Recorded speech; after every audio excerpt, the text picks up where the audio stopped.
Jemaat yang dikasihi Tuhan, kiranya damai sejahtera Kristus senantiasa menguasai hidup kita. Pada kesempatan ini, mari kita belajar bersama tentang mengambil bagian dalam kodrat ilahi, sebagaimana yang Rasul Petrus nyatakan dalam suratnya.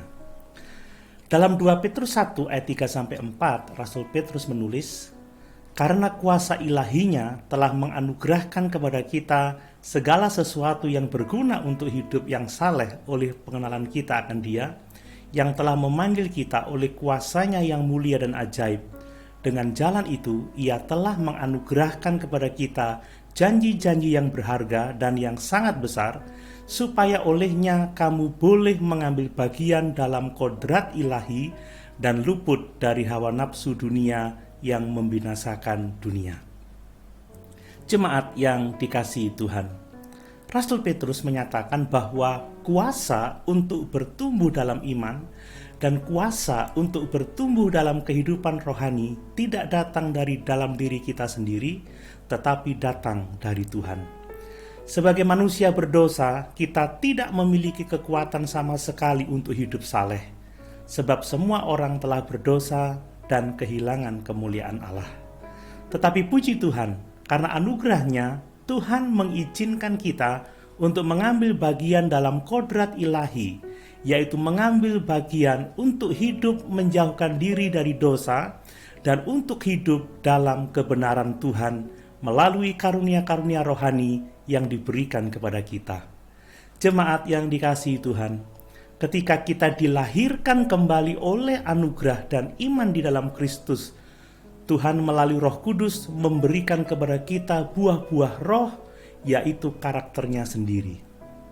Oleh kelahiran kembali dan karunia rohani itu, kita dapat mengambil bagian dalam kehidupan saleh.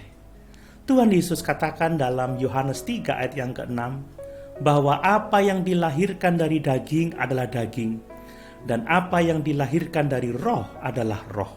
Oleh karena kita dilahirkan dari roh, kita menjadi manusia rohani yang memungkinkan bertumbuh dalam kehidupan saleh. Rasul Paulus juga menyatakan dalam 2 Korintus 5 ayat 21, bahwa Yesus yang tidak mengenal dosa telah dibuatnya menjadi dosa karena kita, supaya dalam Dia kita dibenarkan oleh Allah. Kebenaran ini menegaskan bahwa kuasa bertumbuh dalam kesalehan berasal dari Kristus yang telah membenarkan kita melalui kematiannya di salib.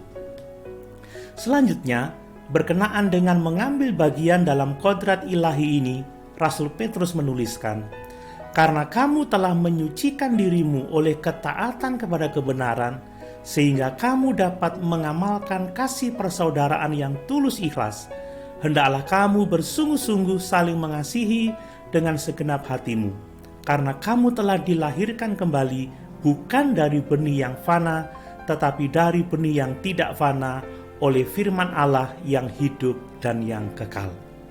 Jemaat yang dikasihi Tuhan, sungguh, kalau kita dapat mengambil bagian dalam kodrat ilahi, itu semua karena Tuhan telah menganugerahkan segala sesuatu yang kita butuhkan untuk hidup saleh melalui karya keselamatan Kristus. Haleluya! Tuhan Yesus memberkati.